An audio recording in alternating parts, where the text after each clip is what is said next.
Nuclear submarine INS అరిగత్ Indian నేవీకి చేరింది. దీంతో defence minister Rajnath Singh మాట్లాడుతూ ఇది మన దేశం యొక్క న్యూక్లియర్ ట్రయాడ్ను మరింత బలపరుస్తుందని, దీని ద్వారా భారతదేశం యొక్క న్యూక్లియర్ డిటరెన్స్ పెరుగుతుందన్నారు.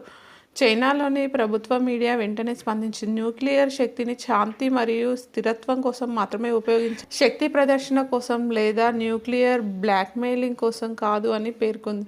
ఇక్కడి నుంచి 3 ముఖ్యమైన ప్రశ్నలు వస్తాయి. మొదటిది, ఈ న్యూక్లియర్ ట్రయాడ్ అనేది అసలు ఏమిటి? రెండవది, న్యూక్లియర్ డిటరెన్స్ అంటే ఏమిటి? మూడవది, భారతదేశం యొక్క న్యూక్లియర్ ట్రయాడ్ బలపడడం వల్ల చైనాకు ఇంత బాధ ఎందుకు కలుగుతుంది? ఈ వీడియోలో మీకు ఈ ప్రశ్నలన్నింటికీ సమాధానాలు ఇస్తాను. న్యూక్లియర్ ట్రయాడ్ అంటే ఏమిటి?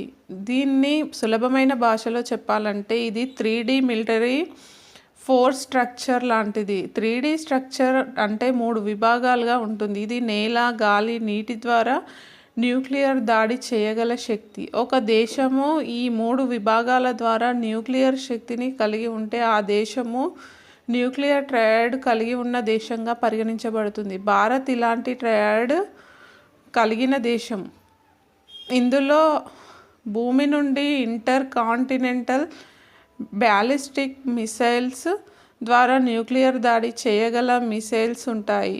షిప్ సబ్మెర్సిబుల్ బ్యాలిస్టిక్ న్యూక్లియర్ కేటగిరీలో నీటిలోంచి న్యూక్లియర్ దాడి చేయగల సబ్మెరైన్లను ఉంచుతారు. అలాగే స్ట్రాటజిక్ బాంబర్లు ఉంటాయి. ఇవి గాలి ద్వారా న్యూక్లియర్ బాంబు మరియు మిసైల్స్ను ప్రయోగించగల శక్తిని కలిగి ఉంటాయి.